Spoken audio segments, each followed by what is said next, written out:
దానియేలు గ్రంథములు 3వ అధ్యాయం 17వ వచనం చూడండి. 17వ వచనం. మేము సేవించుచున్న దేవుడు మండుచున్న ఈ 7 అగ్నిగుండముల నుండి మమ్మల్ని తప్పించి రక్షించుటకు సమర్థుడు, మరియు నీ వశములో పడకుండగా కాబట్టి నీ వశములో పడకుండగా ఆయన మమ్మను రక్షించును. కాబట్టి మా దేవుడు ఎలాంటి వాడంటే, ఈ కాపరి ఎలాంటి వాడంటే దానియేలుతో కూడా దేవుడి కాపరి ఉన్నట్లుగా చూడగలుగుతాం. దానియేలుకు ఒక నిరీక్షణ ఉంది. మా దేవుడు మమ్మల్ని రక్షించగలడు, మా దేవుడు మమ్మల్ని నీ వశములో నుండి, ఏ వశములో నుండి? నీ వశములో నుండి. ఈరోజు మనము చూడగలిగితే ఎవరి వశములో ఉన్నాం? దేవుని వశములో ఉంటే ప్రభును ఆరాధించగలము కదా. దేవుని వశములో లేని వారముగా ఉంటున్నాం. ఇక్కడ దానియేలు అంటున్నాడు, నీ వశములో నుండి ఆయన మమ్మల్ని రక్షించగలడు. ఎందుకు ప్రభును ఆరాధించాలి? ఈరోజు ఎవరి వశములో ఉన్నావు? దానియేలు ఎవరి వశములో ఉన్నాడు? రండి, ప్రకటన గ్రంథము 1వ అధ్యాయం చూడండి. ప్రకటన గ్రంథము 1వ అధ్యాయం చూడండి. ప్రకటన గ్రంథం 1వ అధ్యాయం 1వ వచనం. యేసుక్రీస్తు దేవుడు ఆయనకు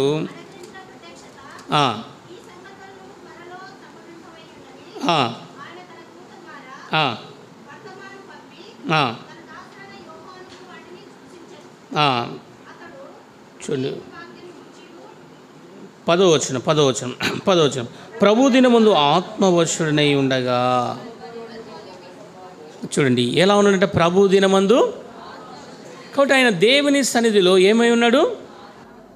కాబట్టి నీ వశములో నుండి చెప్పండి, నీ వశములో పడకుండా దేవుడు మమ్మను రక్షించగలడు. కాబట్టి దేవుడు ఏం చేస్తూ వచ్చంటే మనల్ని సాతాను వశములో నుంచి, సాతాను యొక్క కబంధస్థాలలో నుంచి, సాతాను చేతిలో నుంచి ప్రభు మనల్ని విడిపించాడు. ఆయన మనల్ని రక్షించగల దేవుడు. ఎందుకు ప్రభును ఆరాధించాలి? ఆయన వశములో, సాతాను వశములో, రాజు వశములో ఉండడానికి ఇష్టపడడం లేదు. ఆ అగ్నిగుండంలో వేయడానికి వారు ఇష్టపడుతూ వచ్చాడు. కాబట్టి ఏమి కారణం ఏంటంటే, నేను చేసిన ప్రతిమకు నీవు ఏం చేయాలంట? మొక్కాల. కాబట్టి మేము జీవము గల దేవుని సేవిస్తాము తప్ప, జీవము గల దేవునే మొక్కుతాము తప్ప, మేము నిలిపిన దానిని మేము మొక్కం. అంటే దేవుని యొక్క ప్రణాళిక చూడండి, దేవుని యొక్క ఉద్దేశం.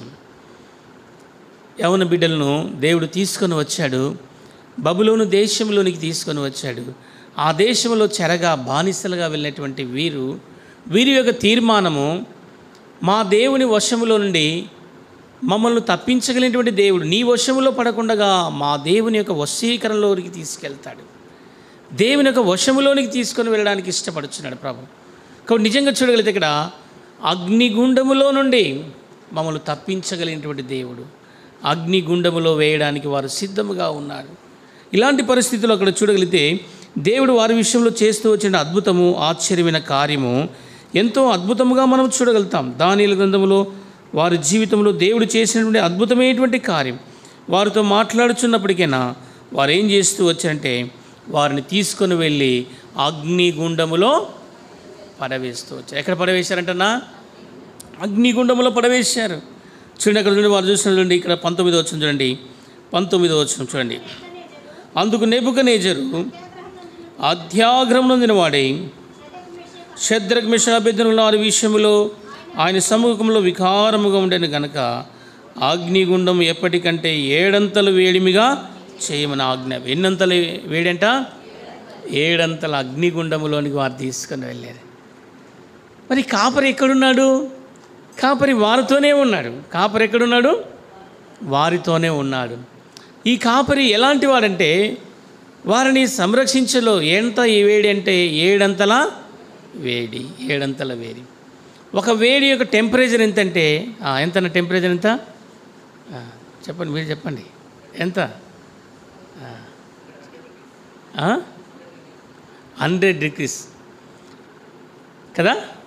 100% వేడి చేయాలి. ఎంత శాతం చేయాలా? 100 degrees చేయాలి. ఆ తర్వాత దాన్ని ఏం చేసేవాళ్ళు? 7 చేశారంట. అంటే ఎంత వేడి కలిగినది. ఇప్పుడు ఉదాహరణకు లాలా ఉంది, అదేంది ఏమంటుందని అదేం చేస్తుంది, అది ఎంత వేడి ఉంటుందంటే దాని యొక్క టెంపరేచర్ అంతకంటే ఎక్కువ వేడి కలిగిన స్థలం. అందులో వేసినటువంటి వాళ్ళు బూడిదైపోయారు. ఎవరు బూడిదైపోయారు? అయినారా లేదా? ఎవరైపోయినారు? ఆ సింహం దగ్గరికి, ఆ గృహం అనగా ఆ స్థలం దగ్గరికి, వేడి కలిగిన స్థలం తీసుకొచ్చినటువంటి బలిష్ఠులైనటువంటి మనుషులే ఏమైపోయారు? కాలి బూడిదైపోయారు.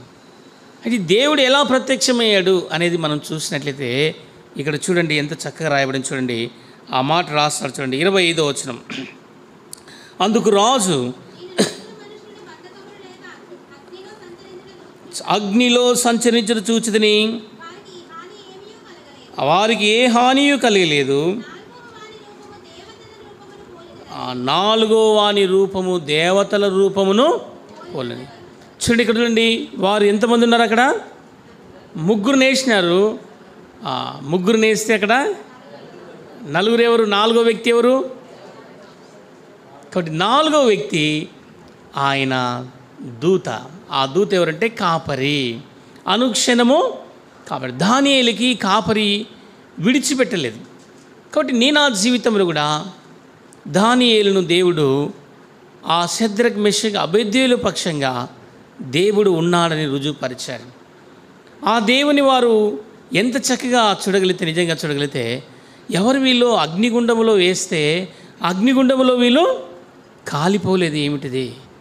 ఎవరైనా చిన్న నీళ్లు పడితేనే, ఆ వేడి నీళ్ళు పడితేనే అల్లాడిపోతాం కదా. వేడి నీళ్ళు పడగానే ఏమవుతాము? అల్లాడిపోతాం. అయ్యో చేయి కాలిపోయింది, కాలు కాలిపోయింది. కాబట్టి ఇలా చూస్తాం, కానీ అక్కడ ఏ హాని కూడా వారికి చెల్లి. ఎందుకు? కారణం ఏంటంటే ఎవరున్నారు వారి మధ్యలో? కాపరి ఉన్నాడు. ఆ కాపరి దూత రూపంలో ఉన్నాడు. ఏ రూపం అంటది? దూతల పోలికను పోలినవాడు. కాబట్టి ఈ ప్రభు ఎవరంటే, ఈ కాపరి ఎవరంటే దూత యొక్క అనుభవంలోనికి దేవుడు మళ్ళీ తీసుకొచ్చాడు. దానియేలును దేవుడు దేవుని యొక్క వశీకరణలోనికి తీసుకొచ్చుకున్నాడు. దానియేలు దేవుని యొక్క సన్నిధిలో దాగి ఉన్నాడు. 7 అంతల వేడిమి కలిగినటువంటి అగ్నిగుండంలో వేసినప్పటికైనా ఏ హానియుడా అగ్ని ఏమీ చేయలేదు. కాబట్టి ప్రభు మన విషయంలో కూడా పాపపు స్థితిలో పడిచెడిన మనల్ని కూడా దేవుడు కాపాడి, దేవుడు సంరక్షించి, ఈరోజు ప్రభు నిన్ను దేవుని ఆరాధించడానికి కొరకై ఈ స్థలంలోనికి ప్రభు మనను తీసుకొచ్చాడు. కాబట్టి నిజంగా చూడగలిగితే, మరి అక్కడ చూడగలిగితే అక్కడ అద్భుతమైనటువంటి కార్యాన్ని దేవుడు చూపిస్తూ వచ్చాడు. రాజుకి ఏం అర్థం కాలేదు. అందరిని పిలిపించాడు. శాస్త్రులను, పరిశీలను, ఆ దేశంలో మంత్రులను, అధికారులు అందరూ కూడా పిలిచాడు. పరిశోధన చేశారు. ఏం పరిశోధన చేశారంటే, వారి దేహములు ఏమైనా కాలినావా, వారి దేహములు ఏమైనా వస్త్రాలు ఏమైనా కాలినావా, వాళ్ళ వెంట్రుకలు ఏమైనా కాలినావా.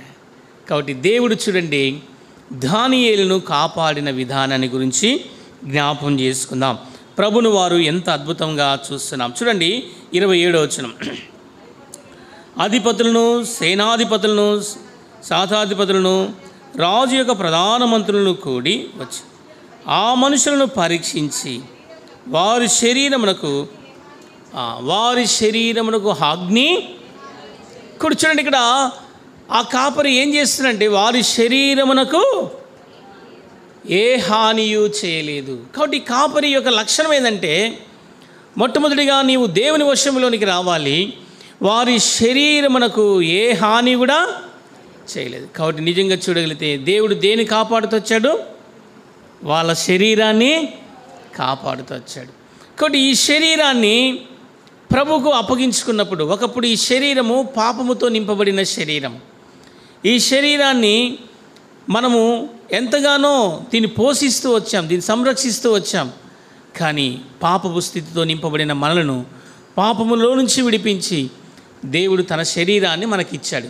ఎవరు శరీరాన్ని ఇచ్చాడు? తన శరీరాన్ని మనకిచ్చాడు. దేవుడు ప్రభు ఎలాంటి వాడంటే మన శరీరాన్ని కాపాడుతూ వచ్చాడు. దానియేలు యొక్క శరీరాన్ని ఏం చేసినట్టు దేవుడు కాపాడుతూ వచ్చాడు. కాబట్టి శరీరానికి ఏ హాని చేయలేదు. హాని చేయలేదు. దేనికి హాని చేస్తుందంట? శరీరానికి హాని చేసేటివి. ఈ లోకంలో ఎన్నో రకాల పరిస్థితులు మనం చూస్తాం. దానియేలు యొక్క దేవుడు వారి శరీరానికి ఏం చేయలేదంట? హాని చేయలేదు. ఎందుకు ప్రభుని ఆరాధించాలి? మన శరీరానికి దేవుడు ఏం చేస్తలేడు? హాని చేస్తలేడు. ఏం కారణం ఏంటంటే దేవుడు కాపాడుతున్నాడు. కాపరి యొక్క లక్షణం ఏమిటంటే, ప్రధాన కాపరి యొక్క లక్షణం ఏంటంటే, నీ శరీరాన్ని నా శరీరాన్ని ఏం చేస్తున్నాడు? దేవుడు కాపాడుతున్నాడు. అగ్నిగుండములో వేసిన కూడా, ఎక్కడ వేసినా అగ్నిగుండములు వేసిన ఈ శరీరాన్ని ఎందుకు దేవుడు అంతగా కాపాడాల్సి వచ్చింది?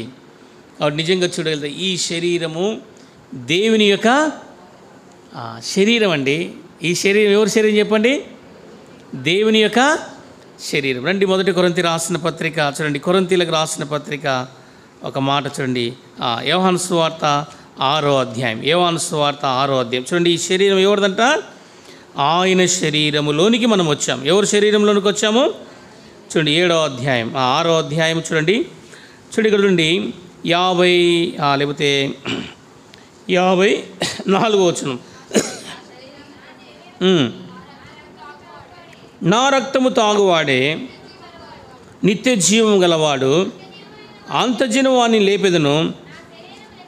నా శరీరం నిజమైన ఆహారము, నా రక్తము నిజమైన పానమై ఉన్నది. నా శరీరము తిని నా రక్తము త్రాగువాడు నా యందు నేనును, వాని యందు నిలిచి ఉందును. కాబట్టి ఇప్పుడు ఈ శరీరంలో ఎవరున్నారు? దేవుడున్నాడు. వాని యందు నేనును, నా యందు వాడును నిలిచి ఉండును. ఇప్పుడు దానియేలు యొక్క శరీరంలో ఎవరున్నారు? దేవుడు కాపరత్వము కలిగిన. ఇప్పుడు నీ శరీరంలో నా శరీరంలో ఎవరున్నారు? దేవుడు ఉన్నాడు. దేవుడు ఉన్నాడు. కాబట్టి దేవుడు ఉన్నాడు కాబట్టి ఈ శరీరానికి దెబ్బ తగలడం లేదు. కారణం ఏంటంటే కొంత బలహీనతలు శరీరంలో అనహికమైనటువంటివి రావచ్చు. కానీ దేవుడు ఈ శరీరాన్ని ఒకవేళ ఈ లోకం విడిచిపెట్టి వెళ్ళిపోయినా మరలా దేవుడు శరీరాన్ని ధరింపజేస్తాడు. దీంట్లో ఏం డౌట్ ఏం లేదు. ఈ లోకం విడిస్తే వెళ్ళిపోతాం, పర్వాలేదు, వెళ్ళిపోతాము కానీ ఈ శరీరం మాత్రము మృతమైపోదు. మరలా తిరిగి దేవుడు నూతనమైన తన శరీరముతో పరలోకం తీసుకొని వెళ్తాడు. కాబట్టి దేవుడు ఎందుకు కాపాడుతూ వచ్చాడంటే అక్కడ ఆయన శరీరమునకు ఏ హాని కూడా జరగలేదు. ఈ శరీరము ప్రభు యొక్క శరీరం. ఎలా శరీరముగా ప్రభు యొక్క శరీరముగా చేయబడింది? ఎప్పుడైతే మనం పాపములు ఒప్పుకున్నామో, యేసుక్రీస్తు ప్రభు రక్తం ద్వారా మనల్ని కొన్నాడో, ఆయన మనల్ని పాప బంధకముల నుంచి విడిపించాడో, పాప చీకటిలో నుంచి మనల్ని విడిపించాడు, తన బిడ్డగా మనం చేసుకున్నాడు. కాబట్టి ఎక్కడో బానిసలుగా ఉండేటువంటి దానియేలును దేవుని సేవించే విధానం, దేవుని ఆరాధించే విధానం, ఈరోజు నీవు నేను కూడా పాపపు స్థితిలో ఆ శిలువ మన దగ్గరికి రాకపోయింటే, యేసు ప్రభు మన దగ్గరికి రాకపోయింటే, ఈరోజు నీ శరీరం నా శరీరం ఆ అగ్ని దగ్గరికి రాగానే ఏమైపోయేది? కాలిపోయేది. వేసిన వారు కాలిపోయారు కానీ వేసిన వారు కాలిపోయారు. ఎవరంట? 4 మనుషులు, బలిష్ఠులైనటువంటి మనుషులంట. వారి గురించి ఏం రాబడింది? బలిష్ఠులైనటువంటి మనుషులు ఆ గృహ దగ్గరికి లేకపోతే ఆ మంట దగ్గరికి రాగానే వాళ్ళు ఏమైపోయారు? విసిరివేసిన వారు కాలిపోయారు కానీ లోపల పడిపోయినటువంటి వారు ఏం కాలేదు. అక్కడ తీసుకొని వచ్చారు ప్రధానమంత్రులను, అధికారులను అందరూ కూర్చోబెట్టి, చూడు పరీక్షించండి, ఏమైనా హాని చేసిందా? ఆ శరీరమునకు ఏ హాని జరగలేదు. ఏం జరగలేదంటమ్మా? ఏ హాని కూడా జరగలేదు. కారణం ఏంటిదంటే దేవుడు మన విషయంలో కూడా ఎంతో అద్భుతమైనటువంటి దేవుడుగా ఉంటున్నాడు. ఆ శరీరమునకు ఏ హాని కూడా చేయలేదు. ఎందుకు ప్రభుని ఆరాధించాలంటే పాపిష్టమైనటువంటి ఈ లోకములో కుళ్ళిపోతున్న ఈ శరీరము, పాపముతో నింపబడిన ఈ శరీరాన్ని దేవుడు జ్ఞాపకం చేసుకొని ఆయన కుమారుని యొక్క శరీరాన్ని మనకిచ్చాడు. ఆ శరీరములో నేను వారితో, వారు నాతో కూడా శరీరములో కలిసి ఉన్నాం. ఎందుకు ప్రభుని ఆరాధించాలి? ఈరోజు పాపపు స్థితిలో ఈ శరీరం కుళ్ళిపోవలసిన సమయం, ఈ శరీరం పాతాళంలోనికి వెళ్ళిపోవాలి, ఈ శరీరం నిత్య నరకానికి వెళ్ళిపోవాలి, నిత్య అగ్నిగుండానికి వెళ్ళిపోవాలి. అక్కడి నుంచి ప్రభు మళ్ళీ ఏం చేశాడు? ఈ శరీరాన్ని కాపాడాడు. లేదా? మీకు ఏమైనా డౌట్ ఉందా? ఈ శరీరాన్ని దేవుడు ఏం చేశాడు? కాపాడాడంట. ఎట్లుందంట చూడండి, మరణము ఈ శరీరాన్ని మింగివేయడానికి సిద్ధంగా ఉంది. యెషయా గ్రంథము 4వ అధ్యాయం. యెషయా గ్రంథం చూడండి. యెషయా గ్రంథము 5వ అధ్యాయం. యెషయా గ్రంథము 5వ అధ్యాయం చూడండి. ఎట్లా మానవుని చంపివేయాలని చూడండి, ఎంతో భయంకరంగా. 14వ వచనం. అందుచేతనే పాతాళము గొప్ప ఆశ పెట్టుకొని అపరితముగా తన నోరు తెరుచున్నది. వారిలో గనులను, సామాన్యులను, ఘోష చేయవారును, హర్షించువారును పడిపోదురు. పాతాళం ఏం చేస్తుందంటే గొప్ప ఆశ పెట్టుకొని అపరితముగా ఎదురు చూస్తుంది. మనిషిని యొక్క శరీరాన్ని పాతాళంలో కప్పివేయడానికి. దేంట్లో కప్పివేయడానికి? ఈరోజు ప్రభు ఈ శరీరాన్ని ఏం చేస్తూ వచ్చాడు? కాపాడాడు. ఎందుకు ప్రభుని ఆరాధించాలి? ఈ శరీరము దేవునిది. కాబట్టి దేవుని శరీరాన్ని దేవుని సన్నిధిలో ఆ అగ్నిగుండములో వేయబడినప్పటికైనా ఏ హాని కూడా జరగలేదు. ఏమాత్రం కూడా అక్కడ 4వ కాపరిగా దేవుడు ఆ కాపరి వారికి ప్రత్యక్షమవుతూ దూతగా కనపడుతూ వచ్చాడు. కొందరిని కాపరులుగాను, కొందరిని దూతలుగాను దేవుడు చేసుకొని ఉన్నాడు. కాబట్టి దేవుడు నిన్ను ఆ కాపరి నీతో ఉన్నాడు. కాబట్టి శరీరమును ఏమాత్రమును హాని చేయలేదంట. ఏం చేయలేదంట? హాని చేయలేదు. ఎందుకు? కాబట్టి నిజంగా చూడగలేదు దేవుని యొక్క విలువైనటువంటి మాటలు ఆ శరీరం విషయంలో. ఒకవేళ వాళ్ళ యొక్క నిరీక్షణ ఏంటంటే, ఒకవేళ మా దేవుడు రక్షించకపోయినా పర్లేదు, ఒకవేళ మా శరీరం ఈ అగ్నిలో కాలిపోయినా పర్వాలేదు. మళ్ళీ అది కూడా ఉంది వారికి. ఏమంట? మా శరీరం అగ్నిలో కాలిపోయినా. ఎందుకు ఆ మాట అంటున్నాడంటే, దేవుని యొక్క శక్తి, వారి పితరుల యొక్క విశ్వాసం ఆయనలో పోయబడింది. ఎవరి విశ్వాసము? పితరుల యొక్క విశ్వాసము. ఏ విశ్వాసం అది? యోబు యొక్క విశ్వాసం అంట. ఏ విశ్వాసము? యోబు యొక్క విశ్వాసం. చూడండి, యోబు గ్రంథము చూడండి. యోబు అంటాడు చూడండి, వారి భక్తుడు, మన భక్తుడు ఏమంటాడో చూడండి. యోబు గ్రంథము 25వ అధ్యాయం. యోబు గ్రంథము 25వ అధ్యాయం 26వ వచనం. 26 ఒక నిమిషం. నా మటుకైతే చూడండి, యోబు గ్రంథము 19వ అధ్యాయం 27వ వచనం. 19, 27. 19. ఈలాగు నా చర్మం చీకిపోయిన తర్వాత నా మటుకు నేనే చూచెదను, ఎవరునూ కాదు. చూడండి, శరీరము చీకిపోయినను. కాబట్టి ఏమంట? ఈలాగు నా శరీరము చీకిపోయిన తర్వాత నేను నా శరీరముతో నేను దేవుని దేంతో చూస్తాడంట? శరీరముతో. ఇప్పుడు చాలామంది ఈ శరీరం అయిపోయింది అనుకుంటారు. ఏమనుకుంటారు? కానీ యోబు అంటున్నాడు దేంతో చూస్తాడంట? శరీరాన్ని. ఇప్పుడు అక్కడ ఏం చూస్తున్నాం? మనం ఏం చూస్తున్నాము? అతని శరీరమునకు ఏ హాని కూడా ప్రభు యొక్క శరీరము దేవుడు పాపము నుండి, అంధత్వము నుండి, చీకటి నుండి విడిపించిన శరీరాన్ని దేవుడు అంత సామాన్యంగా విడిచిపెట్టాడు. లోకములో అనేకమైన శరీరాలు విడిచిపెట్టబడుతున్నాయి. అవి కొల్లలుగా, కుప్పలుగా, టన్నులుగా చూస్తాం కదా. లోకములో శరీరాలు టన్నులుగా చూడగలుగుతాం, కుప్పలుగా చూడగలుగుతాం. కానీ దేవుడు ప్రభువును అంగీకరించబడిన ఈ శరీరాన్ని కాపరి ఎంతగా కాపాడుతున్నాడు. కాబట్టి యోబు అంటున్నాడు, నా మట్టుకు నేను చూచేదాన్ని.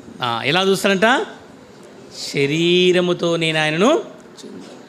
ఒకవేళ నేను చీకిపోయినా, ఒకవేళ ఏమైపోయినా, కాబట్టి శరీరాన్ని దేవుడు కాపాడేవాడు. ఆ దినాల్లో బబులోని యొక్క అనుభవము, బబులోని యొక్క ప్రాంతములో, తమవు కాని దేశములో వారు ఆ రాజుల ఎదుట నిలబడినప్పుడు ఆ అగ్నిగుండాన్ని గురించి, ఆ వేడి మిగిలిన స్థలము గురించి వారు పరిశోధించినప్పుడు వారందరినీ పిలుచుకొని వచ్చి అక్కడ కూర్చోబెట్టారు. ఏమిటిదా ఆలోచించండి అన్నప్పుడు, అరే వీరి దేవుడు ఎంత గొప్పవాడు, వీరి దేవుడు ఎలాంటివాడు. కాబట్టి మొట్టమొదటిగా ఆయన శరీరమునకు ఏ హాని కూడా, ఈరోజు వరకు కూడా ప్రభు మన శరీరానికి ఏమైనా హాని అవుతుందా? కాపాడుతున్నాడు. భయపడద్దు. జ్వరం వచ్చినా, దగ్గు వచ్చినా, ఏమొచ్చినా కూడా ప్రభు శరీరాన్ని కాపాడుతాడు. ఇది మొదటిది. రెండోది చూడండి, ఏమంటారు చూడండి, దానియేలు గ్రంథం రెండోది చూడండి, దానియేలు గ్రంథం రెండోది చూడండి. వారి తల వెంట్రుకలు చూడండి, వాళ్ళ తల వెంట్రుకల గురించి రాస్తున్నాడు. ఏం రాస్తున్నాడు? తల వెంట్రుకలు. ఏమండి, ఒక చిన్న నిప్పు రవ్వ పడితేనే వెంట్రుకలు ఏమవుతాయి? కమురు వాసన వస్తుంది. ఏం వాసన వస్తుంది చెప్పండి? మీ భాష తెలంగాణ, ఇక్కడ భాష ఏమంటారు? కమురు అంటారా? తలకాయని కాల్స్తే ఏమంటారమ్మా? కమురు అంటారు. Right, very good. కాబట్టి ఏం వాసన వస్తుందండి? ఎంటికలు కాలితే ఏం వాసన వస్తుంది? వస్తుంది కదా, కమురు వాసన. మరి దేహం అంతా కూడా ఒక బట్ట కాలితే ఆ బట్ట అంతా వాసన ఉంటుంది. దేహములో మనం చూస్తాం. కాబట్టి ఇక్కడ చూడండి, దానియేలు యొక్క ఎంట్రుకలు కాలిపోలేదు. ఈరోజు కారణం ఏంటంటే, దేవుడు మనకిచ్చినటువంటి ఆ రక్షణ అనేటువంటి విధానములో దేవుడు వెంట్రుకలను కూడా కాపాడుతున్నాడంటే ఎంత అద్భుతమైన దేవుడండి. ఏమి ఎంట్రుకలు అంత విషయమైంది? ఎంట్రుకలకు అంత విషయమైంది. రండి, మొదటి సమూయేలు గ్రంథము చూడండి, ఒక మాట అబషాలోము విషయం అంటాడు. అతని వెంట్రుకల్లో ఒక వెంట్రుక కూడా కింద రాలదు అంటాడు. చూడండి, రెండో సమూయేలు గ్రంథమా, అతని వెంట్రుకల గురించి రాస్తాడు అక్కడ మాట. ఏం రాస్తాడంటే, అతని వెంట్రుకల్లో ఒకటైనను రాలదు అంటాడు. ఎవరు? యోనతాను గురించి అనుకుంటా. చూడండి, యోనతాను గురించేనా? అతని వెంట్రుకల్లో ఒకటి కూడా కింద రాలి పడదు అంటాడు. ఏమంట చూడండి, మొదటి సమూయేలు గ్రంథమా, రెండవ సమూయేలు గ్రంథమా, అతని వెంట్రుకల గురించి అక్కడ అంటాడనమాట. వెంట్రుకల్లో ఒకటి కూడా రాలి పడదు. ఎందుకు? దేవుడు ఒక అభిషేకము నొందినటువంటి వారు, దేవుని యొక్క అభిషేకము నొందినటువంటి దాసులుగా ఉంటున్నారు. కాబట్టి ప్రభు అంటే ఆ ఎంట్రికల విషయంలో కూడా దేవుడు ఎంతగానో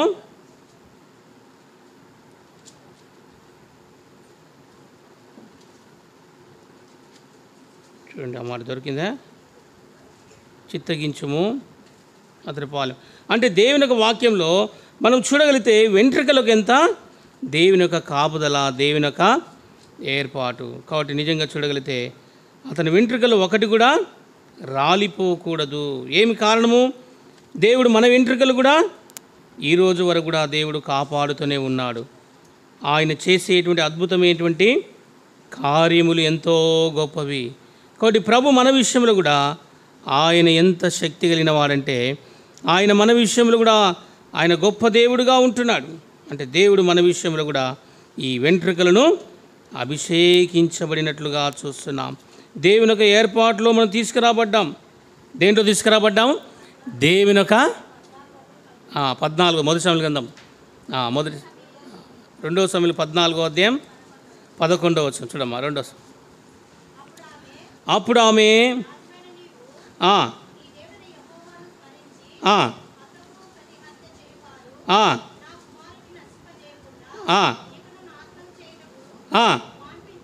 మానిపించుమని మనవి చేయగా రాజు యెహోవా జీవముతోడు నీ కుమారుని తల వెంట్రుకలలో ఒకటైన నేలన రాకుండా. చూడండి, ఆమె వచ్చి మనవి చేస్తుంది, అయ్యా ఒక కుమారునికి 2 కుమారులు ఉన్నారు, వారిలా కొట్లాడుకొని ఒకరిని చంపేశాడు. అదే కదా ఈ చరిత్ర. ఇక్కడ అదేనా? ఏం జరుగుతుంది ఇక్కడ? అదే జరుగుతుంది. ఆమె దగ్గర వ్యక్తికి వచ్చి మాట్లాడుతుంది ఆమె.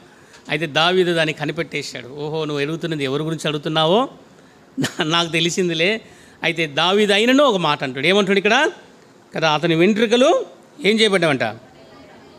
ఒకటైనను నేల రాలదు. చూడండి, వెంట్రుకల గురించి దేవుడు ఎంత చక్కగా రాసు. అంటే ఇక్కడ చూడండి, దేవుడు కాపరి మన వెంట్రుకలను కూడా, తల వెంట్రుకలను కూడా దేవుడు ఏం చేస్తున్నాడు?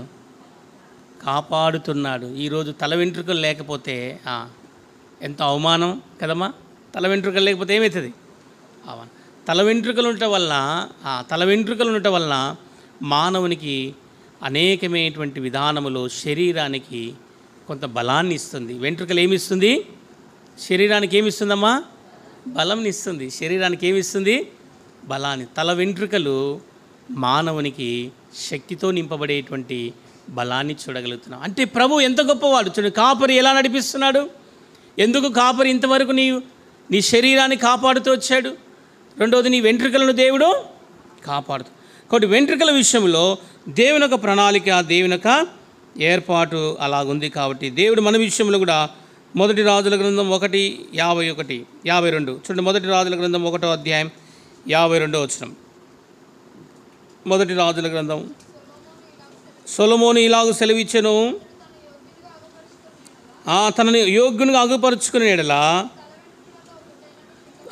తల వెంట్రుకల్లో ఒకటేనను కింద పడదు కానీ. కాబట్టి ఆమె వచ్చి, అయ్యా ఏమంటా, రాజుగా సిద్ధపరచ. మంచిదమ్మా, నువ్వు అడుగుతున్నావు.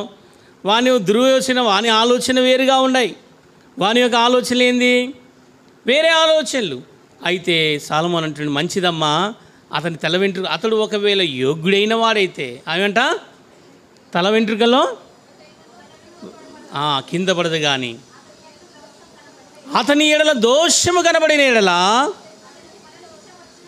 మరణ శిక్ష వచ్చినని. ఒకవేళ ఈమె రెఫర్ చేస్తుంది, అయ్యా మరి ఇలా కదా, అరే పాపము కదరా, ఒక తండ్రి భార్యను లేదా వృద్ధాపములో ఆదరించడానికి తీసుకొని వచ్చి, అదే సందర్భమే కదా, అదే సందర్భమే కదా. ఏముంది, ఆ వృద్ధాపములో తీసుకొని వచ్చినటువంటి ఆమె విషయంలో అక్కడ అడగడానికి వచ్చాడు.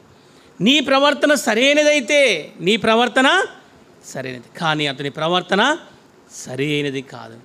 అయితే హామీ ఇస్తున్నాడు దేవుని యొక్క సన్నిధిలో, నీవు నేను కూడా ప్రభు ఇంటిలోనికి వస్తున్నాం, దేవుని ఇంట్లో ఉంటున్నాం, దేవుని పిల్లలముగా దేవునికి ఇచ్చిన అభిషేకపు వెంట్రుకలను నువ్వెంత చక్కగా కాపాడుకోవాలి.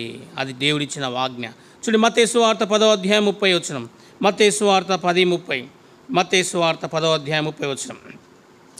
మత్తయి సువార్త 10వ అధ్యాయం 30 వచనం. చూడండి, నీ తల వెంట్రుకలన్నీ కూడా లెక్కింపబడి ఉన్నాయి. గుర్తుపెట్టుకొని, ఎన్ని ఉన్నాయో, ఎన్ని పుడుతున్నావో, ఎన్ని పోతున్నావో తెలియదు కదా. రోజుకు రాలిపోతూనే ఉంటాయి. ఏమవుతుంటాయి? రాలిపోతుంటాయి. కానీ నువ్వు పుట్టిన నాటి నుంచి ఈ రోజు వరకు ఏమి లెక్కించని అంటాడు దేవుడు.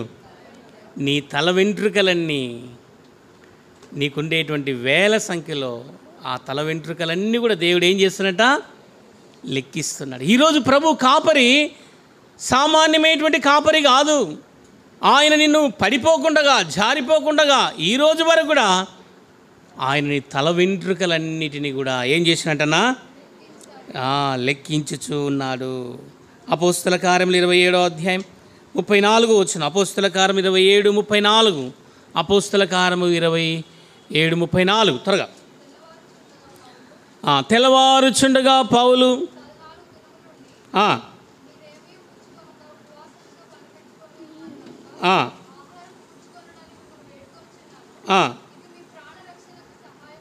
ఇది మీ ప్రాణరక్షణకు సహాయమగును. మీలో తలలో నుండి ఒక వెంట్రుకైనను. ఎందుకు ప్రభుని ఆరాధించాలో చెప్పండి. నీ వెంట్రుకల విషయంలో కూడా దేవుడు నిన్ను ఈరోజు వరకు నెరసిన వెంట్రుకలు వచ్చేంత వరకు కూడా దేవుడు కాపాడుతున్నాడే. కాపాడుతున్నాడు లేదమ్మా. యెషయా గ్రంథం 46వ అధ్యాయం 4వ వచనం చూడండి. ఏమంట? 46:4 వచనం చూడండి. ముదిమి వచ్చే వరకు మీరు ఎత్తుకుని వాడని నేనే, తల వెంట్రుకలు నెరే వరకు. చూడండి, దేవుడు నీ వెంట్రుకల విషయంలో, తల వెంట్రుకల విషయంలో, ఈ లోకములో దేవుడు నిన్ను కాపాడడానికి కాపరి యొక్క విధానం ఎంత గొప్పది. కాబట్టి దానియేలు యొక్క షద్రక్, మెషక్, అబేద్నెగోల యొక్క విశ్వాసం. కాబట్టి ఈ మధ్యాహ్న సమయకాలంలో ఆరాధించడానికి వచ్చా మంచిది. ప్రియమైన సోదరుడా, సహోదరి, నిన్ను నన్ను కూడా ప్రభు ఆ కాపరి ఎంతగా కాపాడుతున్నాడు. అగ్నిలో నుండి కూడా దేవుడు అగ్నిలో హాని చేయకుండా ఆ శరీరమును కాపాడాడు. తర్వాత తల వెంట్రుకలు కాపాడాడు. ఒక్కటి కూడా నశించదంటే లెక్కేసుకో. నీ తల వెంట్రుకలన్నిటిని కూడా దేవుడు లెక్కించాడు. ఈరోజు ప్రభు నీకు ఇచ్చిన తల వెంట్రుకలతో దేవుని ఆరాధించాలి. దేంతో ఆరాధించాలి? ఇదే మాటనా? తల వెంట్రుకలతో ఎవరైనా ఆరాధిస్తారా? దేంతో ఆరాధించాలి? దేంతో ఆయన పాదాలు దురిచింది? చదవండి, అమ్మాడుదమ్మా. చూడండి, నీ తల వెంట్రుకలు దేవుని ఆరాధనకు సూచనగా ఉన్నట్లుగా చూస్తాం. చూడండి, యూదులు ఏం చేస్తారంట? యోహాను సువార్త 12వ అధ్యాయం చూడండి అన్నమాట. యోహాను సువార్త మిక్కిలి విలువగల ఆ జటామాంసి అత్తరు ఆ శరీరాన్ని తీసుకొని వచ్చి యేసు పాదములు పూసి ఆమె తల వెంట్రుకలతో ఆయన పాదములను, ఆరాధనకు యోగ్యమైన తల వెంట్రుకలను దేవుడు కాల్చివేయడానికి ఇష్టపడలేదు. ఏం చేయడానికి ఇష్టపడలేదు? ఈరోజు ప్రభు నీ వెంట్రుకల్లో ఒక్కటి కూడా రాలిపోదు. దేవుని యొక్క ఆజ్ఞ చూడండి. కాపరి ఎలా కాపాడుతున్నాడు, కాపరి ఎలా సంరక్షిస్తున్నాడు, కాపరి ఎంత గొప్ప దేవుడు. ఒక వెంట్రుక కూడా నశించిపోడు దేవుని. ఎందుకు వెంట్రుకలు ఎందుకు అవసరమో? దేవుని యొక్క ఆరాధించడానికి కొరకై ఆ విలువైనటువంటి అత్తరు అందరూ టువాల్తోనూ మంచి ఖర్చీప్తోనూ లేకపోతే ఖరీదైనటువంటి బట్టతోనూ తుడిచొచ్చు, కానీ ఆమె ఏం చేస్తారు, అరే వాళ్ళు వెంట్రుకలంట ఎంత పొడవుగా ఉంటాయంట, వాళ్ళకి ఏముంటుందంట, చాలా పొడవైనదంట. అసలు యూదులు వెంట్రుకలను చాలా గౌరవిస్తారు. ఏం చేస్తారంట, యూదులు ఏం చేస్తారు, వెంట్రుకలను గౌరవిస్తారు. ఆ దినాల్లో ఉండేటువంటి సాంప్రదాయాన్ని చూస్తే ఆమె ఏం చేసిందంటే ఆమె తల వెంట్రుకలు తీసుకొని వచ్చి ఎక్కడ వచ్చిందమ్మా? ఆయన పాదములను, ఆయన మరణ భూస్థాపన పునరుత్థానకు సాదృశ్యంగా ఉంది. ఈరోజు నీ తల వెంట్రుకలు దేవుని సన్నిధిలో శిరస్సుగా వంగావా, ఆనుకుంటున్నావా? దేవుని ఇంట్లో దేవుని ఆరాధించేటువంటి తల వెంట్రుకలు ఎంత గొప్పవి. ఈరోజు ప్రభు ఇష్టపడుతూ వచ్చాడు. కాబట్టి ఆనాడు దానియేలు యొక్క వెంట్రుకలు దేవుని ఘనపరిచేటువంటి వెంట్రుకలుగా ఉన్నాయి. అందుకే దేవుడు ఆ దేహము దేవుని యొక్క సింహాసనం మీదకి తీసుకొని వెళ్ళాలని, ఆ దేహము శరీరము ఏ హాని జరగకూడదని, ఆ బబులోన్లో ఆ శరీరము నిలబడాలని దేవుని యొక్క ప్రణాళిక, దేవుని యొక్క ఉద్దేశం. ఆ కాపరి ఆ దైవజనుని కాపాడినట్లుగా ప్రభు నిన్ను నన్ను కూడా ఇంతవరకు కాపాడుతూ వస్తున్నాడు. ఎప్పుడైనా ఊహించావా? నీ జీవితంలో దేవుడు చేసిన కార్యాలను ఎప్పుడైనా ఊహించావా? కాబట్టి ఆయన ఎంత అద్భుతమైనటువంటి దేవుడు. ఎన్ని చూసినామా? 2 చూసినాం. మూడోది చూడండి. ఇప్పుడు చూడండి ఏందంట, అతని వస్త్రములు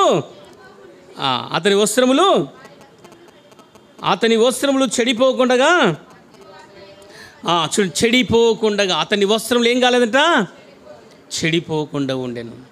వస్త్రములు ఎక్కడైనా చెడిపోతావా? చెప్పండమ్మా, చెడిపోతాయి. వస్త్రాలు ఏమవుతాయి? చెడిపోతాయి. వస్త్రాలు చెడిపోతాయి. ఎందుకు చెడిపోతాయి? వస్త్రాలు ఎందుకు చెడిపోతాయి? పాపం మనలోనికి వచ్చినప్పుడు ఏందమ్మా, పాపం మనలోనికి ఉన్నప్పుడు ఒకప్పుడు పాప జీవితంలో ఉన్నాం కాబట్టి మన వస్త్రాలు చెడిపోయాయి. ఒకప్పుడు మనం ఎలాగున్నాము? పాప జీవితంలో ఉన్నాం. పాపము వస్త్రాల్లో ఎక్కడుంటుందయ్యా అని చాలామంది ప్రశ్న వేస్తారు. పాపము దేహములో ఉండాలి, పాపము ఆంతరంగములో ఉండాలి, పాపము హృదయంలో ఉండాలి, పాపము తలంపుల్లో ఉండాలి, పాపము ఆలోచనలో ఉండాలి, పాపము గ్రహింపులో ఉండాలి, పాపము అనేకమైనటువంటి నడవడికలో ఉండాలి. కానీ వస్త్రములో ఎలా చెడిపోతాయి? ఇర్మియా గ్రంథం రాస్తాడు చూడండి. ఇర్మియా గ్రంథం నేను చెప్పే మాటలు కాదు చూడండి. ఇర్మియా గ్రంథం చూడండి. ఇర్మియా గ్రంథము చూడండి ఒక మాట. ఇర్మియా గ్రంథం 2వ అధ్యాయమా, ఇర్మియా గ్రంథం 2వ అధ్యాయం చూడండి. ఇక్కడ అతని వస్త్రములలో పాపము కనపడుచున్నది అంటాడు చూడండి. ఏమంటాడు? 35వ వచనం. అయినను 2:35 ఆయనను నీ దోషిని ఇదిగో ఆ పాపము నువ్వు చేయలేదని చెప్పిన దాన్ని బట్టి నీతో నాకు వాద్యము కలిగినది. చూడండి 24 వచ్చింది చదువుకున్నాం. 34 నుంచి మరియు నిర్దోషులైనటువంటి దీనిలో యొక్క ప్రాణరక్తము నీ బట్టల చెంగుల మీద కనబడుచున్నది, కన్నములతోనే కాదు కానీ చూడండి ఎక్కడ కనబడుతుందంట, బట్టలన్నిటి మీద కూడా. కాబట్టి మరక, పాపము మరక. ఇప్పుడు దానిలో ఏం లేదు చెప్పండమ్మా, పాపము లేదు. కారణం ఏంటిది? ఆ బిడ్డ తిరిగి జన్మించాడు, ఆ బిడ్డ దేవుని పాత్రగా చేయబడ్డాడు. ఒకప్పుడు నీవు కూడా ఈ పాపము స్థితిలో ఉండేవారము, పాపము వస్త్రము కలిగి, పాపము జీవితము కలిగి, పాపము నడవలికి కలిగి ఉన్నటువంటి మనలను దేవుడు ఆయన వస్త్రాన్ని నీకు ఇచ్చాడు. ఆయన వస్త్రాన్ని నీకు ఇచ్చాడు. ఆయన వస్త్రాన్ని ఇచ్చి విడుదల ఇచ్చి ఆ మడతను దేవుడు తీసివేశాడే. దేవుడు ఎంత అద్భుతమైన వాడు. ఈరోజు ప్రభు నిన్ను నన్ను కూడా దేవుని యొక్క సన్నిధిలో దేవుడు మనను ఆ పాపపు వస్త్రం నుంచి, పాపపు స్థితిలో నుంచి, అక్కడ మైల ఉండేటువంటి లేకపోతే అక్కడ ఉండేటువంటి పరిస్థితి నుంచి కూడా దేవుడు మనను విడిపిస్తూ వచ్చాడు. కాబట్టి నిజంగా చూడగలిగితే ప్రభు యొక్క ఉన్నతమైన ఉద్దేశం, దేవుని యొక్క ఏర్పాటు, దేవుని యొక్క విధానం. ఒకప్పుడు మన జీవితంలో పాపపు స్థితి కలిగిన వస్త్రాలతో నింపబడిన వారం. దానియేలు యొక్క వస్త్రములకు ఏం కాలేదంట? చెడిపోకుండా ఉండెను. వస్త్రములు చెడిపోకుండగా ఎప్పుడు వరకంటే పాపము నీలోనికి వస్తే వస్త్రాలు ఏమవుతాయి? చెడిపోతుందమ్మా. ఒకప్పుడు పాపం మనలో ఉంది కాబట్టి వస్త్రము చెడిపోయింది. ఆయన ఆ వస్త్రాన్ని తీసివేసి దేవుడు ఏమిచ్చాడంటే, రండి యెషయా గ్రంథం 61:10 చూడండి. దేవుడు ఏమిచ్చాడు? ఆ వస్త్రాన్ని తీసివేసి దేవుడు ఏమిచ్చాడన్నా? రక్షణ వస్త్రాన్ని ఇచ్చాడు. ఏమిచ్చాడు? కాబట్టి సియోన్లో దుఃఖించి వారికి ఉల్లాస వస్త్రం ధరింపజేసి పూదండమును, రక్షణ వస్త్రం, రక్షణ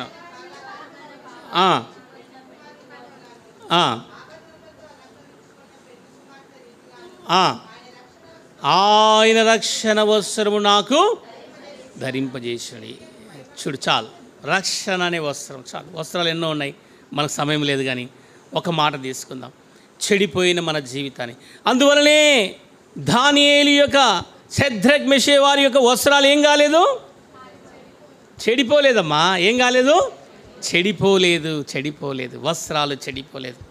ఈరోజు నీవు నేను కూడా ఆ జీవము గల కాపరి, ఆ దైవజనుడైనటువంటి కాపరి నీ వస్త్రాలను, నా వస్త్రాలను ఆయన తీసివేసి చెడిపోని వస్త్రములతో నిన్ను అలంకరించాడు. దేవుడు నీకు ఎంత చక్కటిగా అనుభవంలోనికి తీసుకురావడానికి ఆ అగ్నిగుండములో నుంచి దేవుడు తప్పిస్తూ వచ్చాడు. నాలుగోది ఏమంటమ్మా? నాలుగోది ఏమిటిదంట? అవసరములు చెడిపోలేదు. తర్వాత అగ్ని వాసన. కాబట్టి అగ్ని వాసనను వారి దేహములకు తగలకుండా. ఏ వాసన అంట? అగ్ని వాసన. ఆ వాసన ఎలా ఉంటుంది చెప్పండి? అగ్ని వాసన ఎలా ఉంటుంది? ఎప్పుడన్నా చూసారా వాసన? ఎప్పుడన్నా కాలినప్పుడు చూడండి, దాని మీద ఒకసారి నీళ్ళు చల్లండి, ఎట్లుంటుంది? ఆ వాసన వేరే రకంగా ఉంటుంది. కాబట్టి మంటలో సడన్గా ఆపితే ఆ వాసన ఎలా ఉంటుంది? కాబట్టి ఆ దేహములో ఏమి లేదంట? అగ్ని వాసననే లేదు. అయితే మనలో ఒకప్పుడు ఏముంది? అగ్ని వాసన అంటే పాపపు వాసన. అగ్ని వాసన ఎలాగుంటుంది చెప్పండి? వాసన ఎలాగుంటుంది? దావీదన్న దగ్గర పోయి అడిగితే చెప్తాడు. దావీదన్న దగ్గర పోయి అడిగితే చెప్తారు. రండి, మొదటి సమూయేలు గ్రంథం 30వ అధ్యాయం చూడండి. ఆ దేశంలో అంటుకున్నప్పుడు ఎలా వచ్చిందంట? పొగ పైకి లేచెను. చూడండి, అగ్ని యొక్క వాసన పొగతో నింపండి. చదవండి 30వ అధ్యాయం మొదటి సమయంలో త్వరగా. సిక్లకు వచ్చిరి, అగ్ని దాని తగలబెట్టి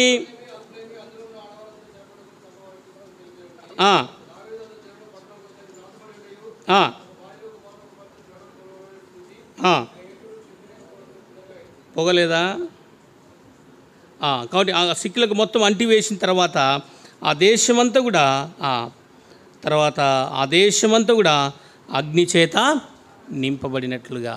తర్వాత పేతురు రాసిన పత్రిక రాసిన ఆ మాట. సొదొమ గుమ్మములు పొగలేసెను అంటాడు. సొదొమ గుమ్మరాల గురించి, సొదొమ గుమ్మరాల గురించి ఏం లేచిందంటమ్మా? పొగలేచెను ఉంది ఆ మాట. చూడండి, పేతురు రాసిన పత్రిక అక్కడ రాస్తాడు. పేతురు రాసిన పత్రిక 2వ పేతురు చూడండి, 2వ పేతురు. సరే, మనకు సమయం లేదు కానీ అయితే ఆ పొగ యొక్క అనుభవం ఏంటంటే, ఆ రోజు చదవమా.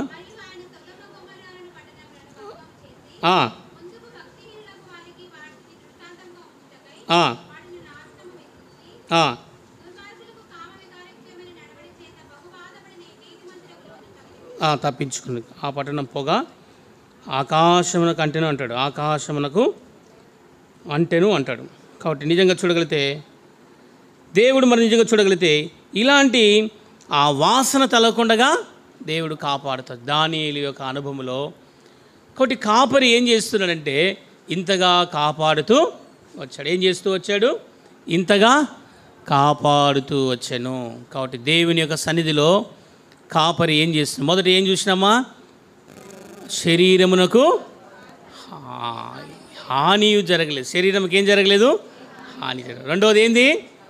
తల వెంట్రుకల్లో ఒక్కటేను రాలిపోదు. మూడవది వారి వస్త్రములకు ఏం కొట్టలేదంట? చెడిపోలేదు.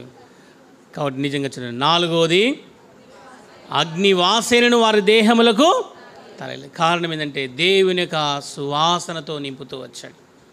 ఆ వాసన తీసివేశాడు. అందుకే రాస్తాడు ఎఫెసీ రాసిన పత్రిక 5వ అధ్యాయం 2వ వచనం. త్వరగా ఎఫెసీ రాసిన పత్రిక 5వ అధ్యాయం 2వ వచనం త్వరగా. క్రీస్తు మిమ్మల్ని ప్రేమించి చూడండి వారిలో ఏముందంట? పరిమళ వాసన. కాబట్టి అగ్నివాసన కాదు. ఏ వాసనది?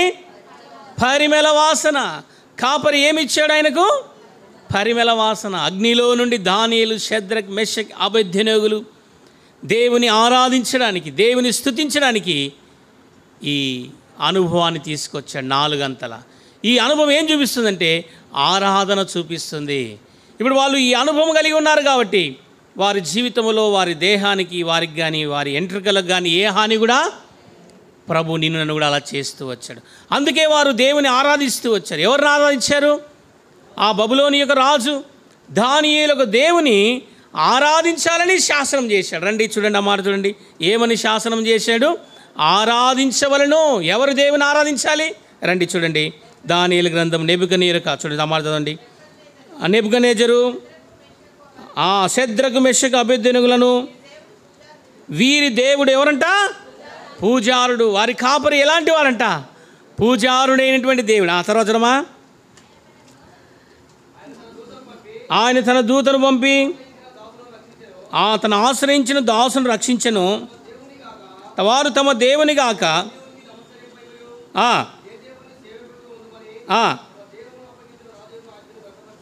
వ్యర్థపరిచిరి. ఆగా ఏదనగా ఏ దేవుడు లేడు.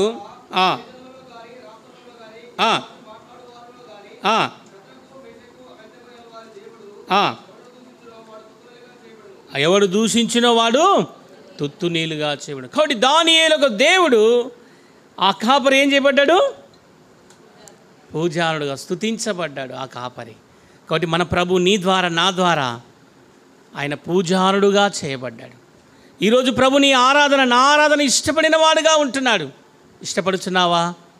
కాపరి నిన్ను ఎలా? దానియేలు, షద్రకు, మెషకు, అబేద్నెగోలు ఆ కాపరి ముగ్గురుగా వేయబడ్డారు. 4వ కాపరి వాళ్ళతో ఉన్నాడు. వారి శరీరాలకు ఏమీ జరగలేదు. ఈరోజు ప్రభు నిన్ను నన్ను కూడా పాపము స్థితిలో పడిపోయిన మనల్ని, లోకములో శరీరముతో కుళ్ళిపోతున్న మనల్ని, వెంట్రుకలతో నశించిపోతున్నటువంటి మనల్ని, అలాగున వస్త్రముతో నశించిపోతున్న మనల్ని, అలాగున దుర్వాసనతో, పాపపు వాసనతో నింపబడిన మనలను దేవుడు అగ్నివాసన దూరపరిచి దేవుడు ఆయన సువాసనతో నింపాడు. ఇది మనం ప్రభు సిద్ధపరిచినటువంటి ఏర్పాటు. ప్రభులో ఆరాధించేటువంటి అనుభవం నీకున్నదా? కాపరి యెహోవా నిత్యము నిన్ను నడిపించింది. కాబట్టి ప్రధాన కాపరి ఎలా కాపాడుతున్నాడు? అగ్నిలో ఏది కూడా నీకు హాని చేయకుండా. ఎందుకు ప్రభుని ఆరాధించాలి? దానియేలు యొక్క దేవుడు ఎవరంట? పూజారుడు. ఎవరంటమ్మా? ఇప్పుడు శాసనం వచ్చింది, మీరందరూ దానియేలు యొక్క దేవుణ్ణి నమస్కరించాలి, ఆరాధించాలి. నువ్వు ఆరాధిస్తున్నావా?